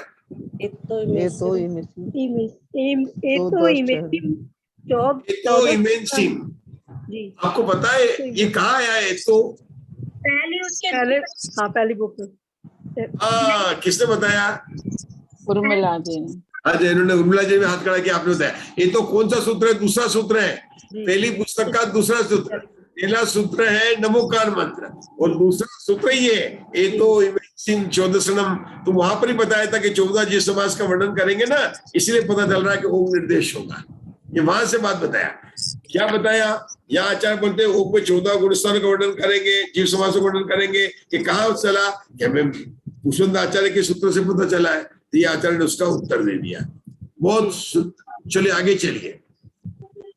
शंका, संपूर्ण जीव राशि को छोड़कर 14 गुणस्थान पाए नहीं जाते हैं, इसलिए 14 गुणस्थानों के निरूपण करने पर भी तो संपूर्ण जीव राशि का ही निरूपण हो जाता है। समाधान, नहीं, क्योंकि ओग निर्देश के निरूपण में समस्त जीव समुदाय अभिविक्षित है। विशेषार्थ, यद्यपि गुण स्थानों में संपूर्ण जीव राशि का अंतर्भाव हो जाता है, फिर भी एक जीव के भी एक पर्याय में संपूर्ण गुण स्थान संभव है। इसलिए यह कहा गया है कि ओग निर्देश में संपूर्ण जीव राशि के कथन करने की विवक्षा नहीं की गई है। एक जीव के भी एक पर्याय में संपूर्ण गुणस्थान संभव है। जो बताएगा वही वीरसेन आचार्य को नमोस्तु कहेगा, उसका ही नमोस्तु वीरसेन आचार्य एक्सेप्ट करेंगे। जी, एक जीव के बोलो, एक जीव के पढ़ो, फिर से पढ़ो, उषा दोषी पढ़ो, आशा बहन पढ़ो, सब पढ़ो, मीनाक्षी जी पढ़ो। एक जीव के भी एक पर्याय में संपूर्ण गुणस्थान संभव है। इसलिए कहा गया कि ओम निर्देश में संपूर्ण जीव राशि कथन करने की विवक्षा नहीं की गई है। मतलब कोई भी जीव सिद्ध बन सकता है, 14वें गुण स्थान तक जा सकता है पहले से लेके। सम्यक दर्शन प्राप्त किया, सम्यक दर्शन प्राप्त करके गुण स्थान चढ़ करके श्रेणी चढ़ करके सिद्ध हो गया, तो पहले से 14वें गुण स्थान तक चला गया, गुण स्थान में चला गया। आप बताएंगे उषा दोषी, आप भी कुछ बोलिए। आप, मैं सबका सुन रहा हूँ, कंप्यूटर बाद में बताता है। हाँ, पहले से 1 से 14 गुण स्थान पहले से करेंगे, फिर वो है ना सीढ़ी दर सीढ़ी पार कर गुण स्थान जाओ भगवान। चलिए आप बिना सीढ़ी के भी चढ़ जाइए, लेकिन बताइए सीढ़ी। अनादि का मिथ्या दृष्टि जीव, अनादि का मिथ्या दृष्टि जीव सम्यक दर्शन करे और फिर से संयम धारण करके 6वां 7वां गुण स्थान और फिर श्रेणी चढ़ करके छपक श्रेणी चढ़ करके फिर वो 13वें गुण स्थान में आ जाता है, फिर 14वां गुण स्थान कर सकता है, सिद्ध बन जाता है। आप लोग काफी अच्छा, सही, आप लोग सभी बहुत अच्छी तरह से सोच रहे, बड़ी प्रसन्नता हो रही है कि द्रव्य प्रमाणानुगम पर वीरसेन आचार्य को नमस्तो आप कर रहे हैं, वास्तव में कर रहे हैं। लेकिन अब थोड़ा नहीं आया और थोड़ा सा और उसको सुधार, एक थोड़ा ध्यान रखा, जो शब्द लिखा है उससे आप लोग गलत, बिल्कुल सही दिशा में है सभी लोग। दूसरा तीसरा गुण स्थान ऐसा होगा। देखो एक मिनट देखो, जब मैं आपको बोलता हूँ तो आप बोलना शुरू कर देते एक साथ। अब एक जीव के भी एक पर्याय में, मुझमें थोड़ा सा धीरे धीरे बोलना है अपने को, एक जीव के भी एक पर्याय में, इसको आप लोग बताते तो ना जनरल, एक जीव के भी लगाया और एक पर्याय में, क्योंकि हमारे गुरुदेव ने क्या होता है, एक एक शब्द को पढ़ना चाहिए। मुक्ता जी, गुरुदेव श्री का क्या था, शब्द एक एक पढ़ो। एक जीव के भी, मतलब जरूरी नहीं कि एक जीव के हो, सभी के नहीं हो भी, लेकिन हो सकता है एक पर्याय, मतलब एक मनुष्य भाव में पर्याय के, पर्याय मनुष्य भाव पर्याय नहीं है आपकी, मनुष्य में द्रव्य के पर्याय है, मनुष्य पर्याय के पर्याय है, तो एक पर्याय में तो वो कहते हैं कि एक भाव में, लेकिन इसमें मालूम है कैसा लिया, तो ये जीव के 14 गुण स्थान में आएगा। क्या किया इसने, अनादि मिथ्या दृष्टि था, पहले गुण स्थान में आया, उपशम सम्यक को प्रकट किया। जब आवली में 6 आवलियां एक समय बाकी था, दूसरे में आ गया, फिर पहले में आ गया, फिर पकड़ के तीसरे में चला गया, फिर छठे में गया, फिर चौथे से 5वें में गया, फिर 7वें में गया, फिर छठे में आया, फिर उपशम श्रेणी भी चढ़ा, उतरा, और फिर अंतर्मुक्त विश्राम किया, और शपथ श्रेणी चढ़कर 14 गुण स्थान से पार हो गया। तो एक जीव के भी एक पर्याय में समस्त गुण स्थान घटित हो जाते हैं। वापस समझाइए पंडित जी, वापस से समझाइए। वो क्या है, शंकर बहुत बढ़िया है, अरे बताता हूँ, आप लोग सुनो तो सही, कोशिश करूँ, वापस समझाइए। हाँ समझाता हूँ। एक जीव के मतलब क्या बोल रहे हैं, वो कह रहे हैं कि संपूर्ण गुण स्थानों में सारे जीव आ जाते हैं, तो फिर आपको सारा वर्णन हो गया ना, तो कि नहीं, हम केवल एक जीव ले और 14 गुण स्थान घटा सकते हैं, एक भाव में ही घटा सकते हैं कि एक जीव ने कोई मनुष्य पर्याय में जन्म लिया, वो मिथ्या दृष्टि था, वो गुरुदेव श्री के प्रवचन सुने, उसको सम्यक दर्शन की प्राप्ति हो गई।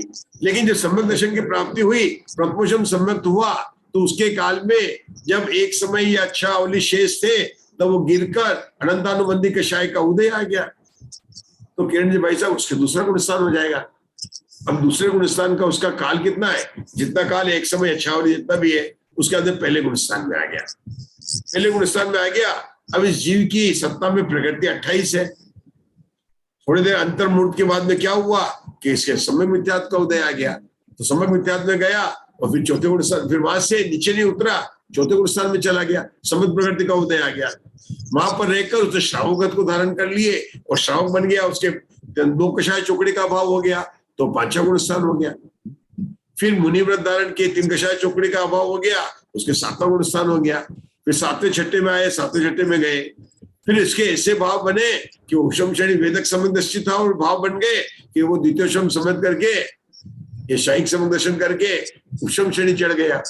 उपशम श्रेणी से उतरा, अंतर्मुक्त विश्राम किया, और ऐसे भाव बने कि शपथ श्रेणी चढ़ गया, 8वां 9वां 10वां 11वां 12वां 13वां, और उसी भाव के अंदर मोक्ष चला गया। तो एक ही जीव के, अब इसी को फिर से पढ़ेंगे, ये घटित होता है, ये अच्छे शब्द आ जाते हैं। क्या एक जीव के भी, जरूरी नहीं है, हो सकता है एक जीव के भी एक पर्याय में संपूर्ण गुण स्थान संभव है। चलिए उषा जी आगे पढ़ो। आदेश से कथन करने पर, हेलो, एक शंका, एक ही पर्याय तो बहुत हो गया ना?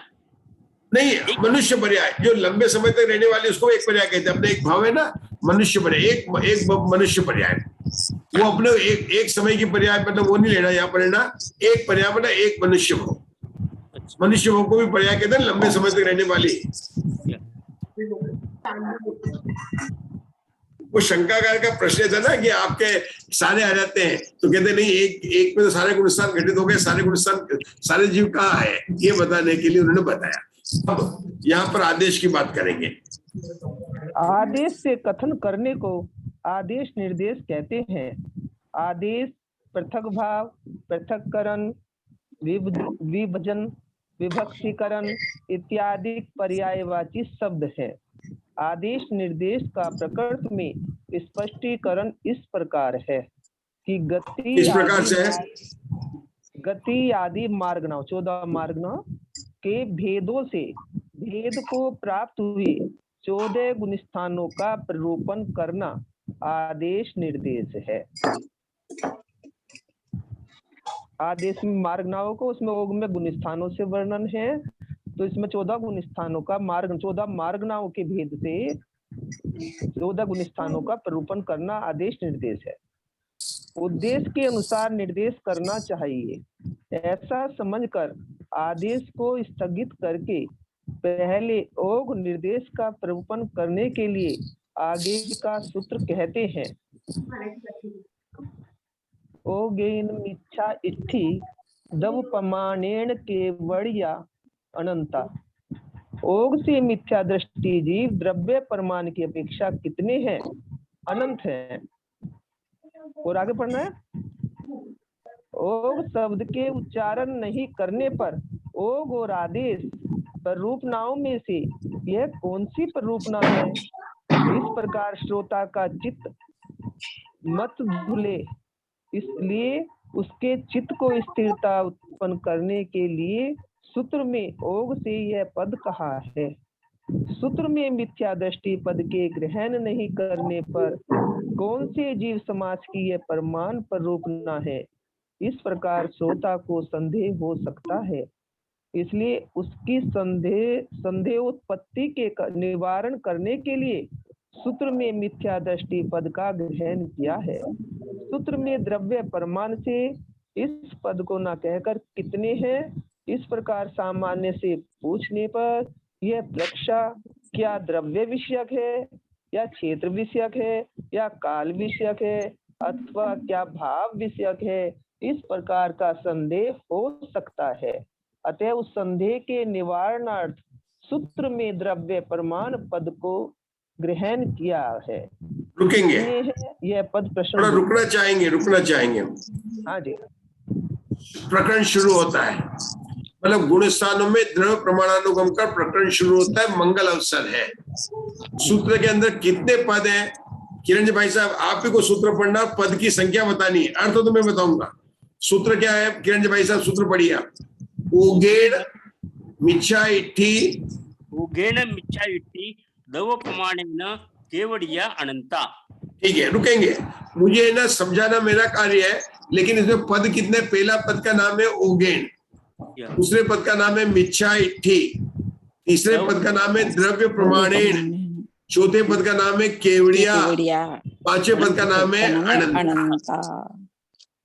अब ये सूत्र की विशेषता क्या है? इसमें एक शब्द है चौथा पद केवड़िया।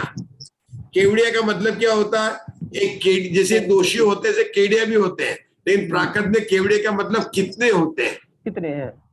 राजस्थान में केवड़िया मतलब अलग होते हैं वो, लेकिन यहाँ पर केवड़िया का अर्थ क्या है? कितने होते हैं। और आगे क्या लिखा किरण जी भाई साहब? अनंता का मतलब अनंत होते हैं। अनंत होते हैं। तो मान लीजिए हमारी मीनाक्षी जी शंकाकार है, भूत बलि आचार्य ने सूत्र लिखा है, तो आप क्या पूछेंगे? आचार्य श्री, आप प्रश्न पूछ रहे हैं कि उत्तर दे रहे हैं? मीनाक्षी जी क्या पूछेगी आचार्य से कि आचार्य श्री ये तो बताइए, मैं आपको एक एक पद समझाने वाला हूँ, आप लोग जल्दी तो नहीं है ना? नहीं। बिल्कुल नहीं। हाँ, क्योंकि भाई ये द्रव्य प्रमाणानुगम का विषय है, थोड़ा ये मिथ्या दृष्टि का थोड़ा धीरे भी चल सकता है, कोई बात नहीं, आप चिंता मत करना, क्योंकि अनादिकाल का मिथ्या दृष्टि धीरे धीरे जाएगा ये, है ना, बहुत टाइप का। तो इसमें 5 पद है। कितने पद है? 5 पद है। मैंने उल्टा लिया, अंतिम प्रश्न में अनंत है, ये मिथ्या दृष्टि कितने हैं? तो अनंत आंसर दिया। और केवड़िया है तो वो क्या है? पुष्शन है। तो ये पुष्शन को सूत्र में कहते हैं प्रच्छा सूत्र। क्या कहते हैं? प्रच्छा सूत्र। और जो उत्तर होते हैं उसको कहते हैं अर्थपद।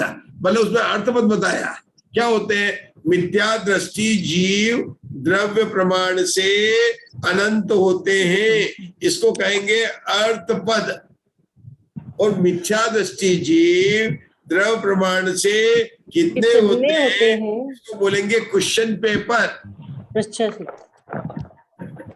नहीं, ऐसा क्वेश्चन पेपर अगर मीनाक्षी जी को मिल जाता तो मीनाक्षी इंजीनियर, डॉक्टर, सीए सब परीक्षा पास कर लेती, क्योंकि प्रश्न भी होता है, उत्तर भी होता है। तो मीनाक्षी कहते फिर तुम डॉक्टर भी बन जाते हैं, इंजीनियर भी बन जाते हैं, सब बन जाते हैं। क्योंकि कैसा प्रश्न है उर्मिला जी? प्रश्न भी है और उत्तर भी है। उगेण नवोपमाणेन मिच्छा इट्ठी केवड़िया अनंता। ये सूत्र जोरदार है। उगेण मिच्छा इट्ठी नवोपमाणेन केवड़िया अनंता। अब जिन्होंने तत्वार्थ सूत्र का स्वाध्याय किया है, हमने कहा 5 पद है। पहले पद का नाम है ओक, जिसका अर्थ मतलब है गुणस्थान। ओ मतलब गुणस्थान, ओगेन मतलब कह रहे गुणस्थान, सबको पता चल गया। दूसरा क्या है, दव प्रमाण से, हम चल रहे हैं वही विषय चल रहा है, द्रव प्रमाण से। तीसरा क्या है, मिथ्या इट्टी मतलब सासाधन नहीं है, मिथ्या दृष्टि की बात कर रहे हैं। तो इसकी पद मीमांसा में आचार्य कहेंगे कि पद क्यों लगे। सूत्रकार की क्या शंका हो सकती है कि हमने सुना है तत्वार्थ सूत्र में कि आचार्य जब सूत्र बनाते हैं तो वो अल्प अक्षर में ध्यान रखते हैं कि जितने कम से कम अक्षरों में सूत्र बन जाए, और कहते हैं कि एक अक्षर भी अगर हम बचा लें तो उनको इतनी प्रसन्नता होती है जैसे किसी बहुत बड़े सेठ के यहाँ पर एक पुत्र रत्न की प्राप्ति हो तो सब खुश हो जाते हैं।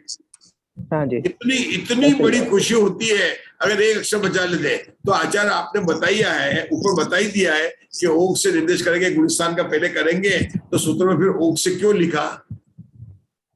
तो आचार्य कहते हैं कि ओक से लिखने का कारण यह है कि किसी को शंका नहीं हो जाए कि हम यह आदेश से बात कर रहे हैं, ओक से बात कर रहे हैं। इस बात को बताने के लिए किसी को संदेह नहीं हो जाए। अगर आचार्य केवल इतने लिखते कि दव प्रमाणेन मिथ्या इट्टी केवड़िया अनंता, तो जीव को पता चलता है कि ओक से निर्देश हो रहा है कि आदेश से हो रहा है, इसलिए हमने कहा ओक डाला।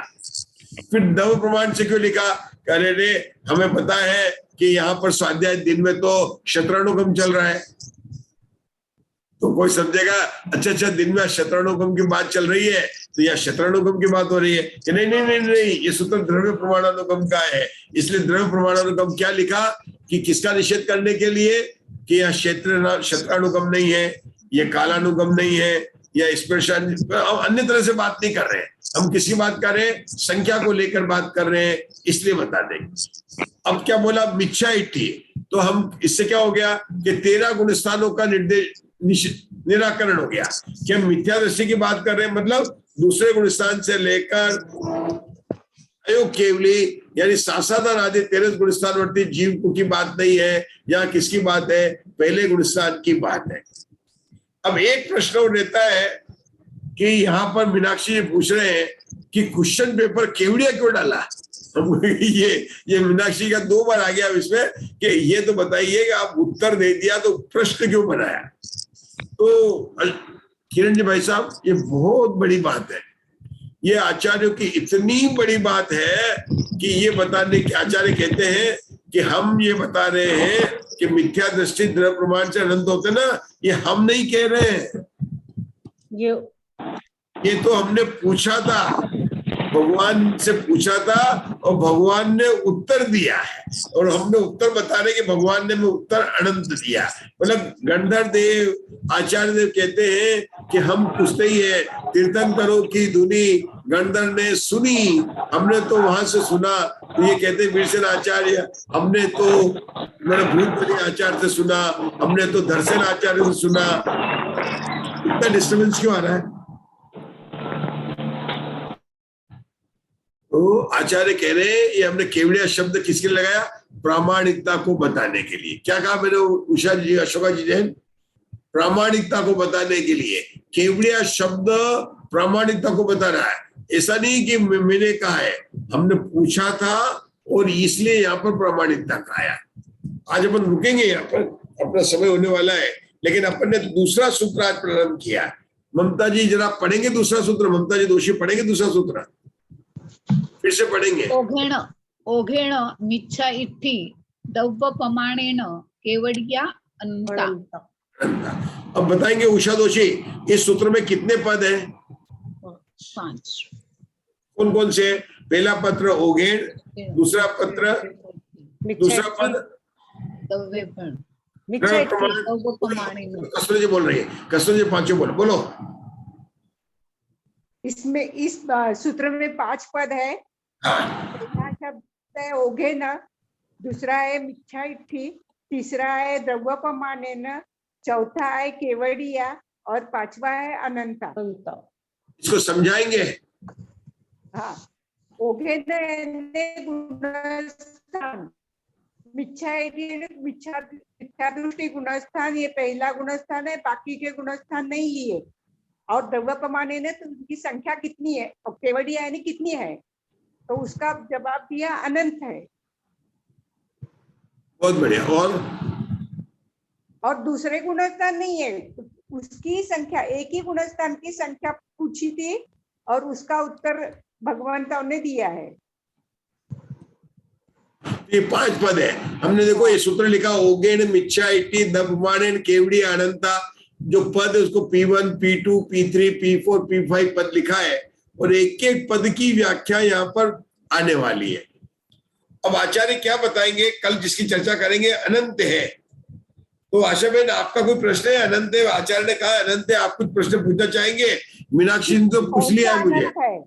कौन सा अनंत है? बताया था, संख्या मान के कितने भेद बताए थे उषा दोषी? 21। कौन कौन से बनाए थे? जगन्य संख्यात, मध्यम संख्यात, उत्कृष्ट संख्यात। फिर बोला था असंख्यात क्या बोला था? जगन्य परित संख्यात, मध्यम परित संख्यात, उत्कृष्ट परित संख्यात। फिर क्या बोला था? जगन्य युक्ता संख्यात, जगन्य मध्यम युक्ता संख्यात, उत्कृष्ट युक्ता संख्यात। फिर जगन्य असंख्याता संख्यात, मध्यम असंख्याता संख्यात, उत्कृष्ट असंख्याता संख्यात। लेकिन हम तो अनंत की बात कर रहे हैं, तो अनंत के कितने भेद बताए थे? 9 भेद बताए थे। कौन सा था? जगन परितानंत, परितानंत, युक्तानंत और अनंतानंत। तो कितने भेद हो गए? 9। तो शिष्य हमारे कस्तूरी जी ने वीरसेन आचार्य को नमस्कार करके बोला कि कौन सा अनंत है 9 में से? तो पहले आचार्य कहते हैं हम ये तो सुनो, यहाँ पर परित अनंत की बात नहीं है, यहाँ पर युक्त अनंत की बात नहीं है, यहाँ पर तो अनंतानंत की बात है। लेकिन अनंतानंत में 3 है, जगन्य है, उत्कृष्ट है कि मध्यम है। तो आचार्य कहते हैं न जगन्य है और न उत्कृष्ट है। तो क्या उत्तर हुआ उषा दोषी? आचार्य ने कहा कि मिथ्या दृष्टि जीव न जगन्य अनंतानंत है न उत्कृष्ट अनंतानंत है, तो क्या है? मध्यम अनंतानंत है। जब 3 है, अनंतानंत के 3 भेद, जगन्य अनंतानंत, मध्यम अनंतानंत, उत्कृष्ट अनंतानंत।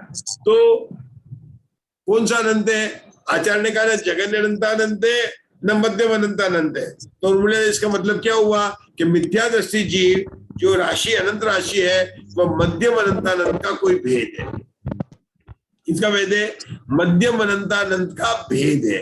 तो जो जगन्य होता है क्या होता है? जगन्य और उत्कृष्ट, उसके बीच को छोड़कर, जैसे 1 की संख्या जगन्य है और 10 की संख्या उत्कृष्ट है, तो 2 से लेकर 9 की संख्या को क्या कहेंगे? मध्यम कहेंगे। तो ऐसे ही जो अनंतानंत का जगन्य अनंतानंत है और जो उत्कृष्ट अनंतानंत है उसके मध्य का कोई अनंत है। अब आपको पता है मंजुला जी, उत्कृष्ट अनंतानंत कौन है? किसके पास है? किसको कहते हैं उत्कृष्ट अनंतानंत? उत्कृष्ट किसको कहते हैं? सबसे ज्यादा। अनंतानंत का सबसे बड़ा कौन हो सकता है? केवल ज्ञान। केवल ज्ञान, केवल ज्ञान के जितने अविभाग प्रतिषेध है, जो द्विरूप वर्गधारा का अंतिम स्थान है, वही उत्कृष्ट अनंत है। अभी मैं बताने वाला हूँ सब द्विरूप वर्गधारा क्या होती है। आज तो इतना ही नाम दे रहा हूं मैं कि उत्कृष्ट अनंत कौन है? द्विरूप वर्गधारा का जो अंतिम स्थान है, जो केवल ज्ञान के अविभाग प्रतिषेध है, वही उत्कृष्ट अनंत है। उससे बढ़कर तो कोई राशि हो नहीं सकती है। इसलिए मिथ्या दृष्टि जीव उससे कम है और कितने मध्यम अनंतानंत है। आज रुकेंगे। आज अपन कहां पर आ गए कि मिथ्या दृष्टि जीव कितने हैं कि अनंत है। तो क्या पूछा कि कौन से अनंत है कि मध्यम अनंत है। लेकिन अभी शिष्य तो बहुत इंटेलिजेंट है। आपने तो आशा में तो सीधा संख्या मान के अनंत को ले लिया। वो तो बोलने वाले कि 11 प्रकार के अनंत होते हैं। वो बोले कौन सा अनंत है? 11 प्रकार के अनंत है। और उस 11 प्रकार के अनंत में एक अनंत है गणना अनंत, और उस गणना अनंत के 9 भेद आएंगे। तो अभी पहले क्या बताएंगे? कल जब अपन उसकी चर्चा करेंगे तो कि अनंत है तो अनंत तो 11 प्रकार के होते हैं। उसके नाम कल बताएंगे। एकानंत, सर्वानंत, समानंत, उभयानंत, सबसे ज्यादा गणनानंत। तो अलग अलग अनंत बनाएंगे। भावानंद, ये सब कल अपन 11 प्रकार के अनंत की बात करेंगे। और उसके बताएंगे यहाँ पर गणनानंद का प्रयोजन है और गणनानंद में भी किसका प्रयोजन है? मध्यम गणनानंद का प्रयोजन है। इस प्रकार से दूसरे सूत्र की टीका चलेगी। अब हम यहाँ पर विराम लेते हैं, अपना समय हो चुका है।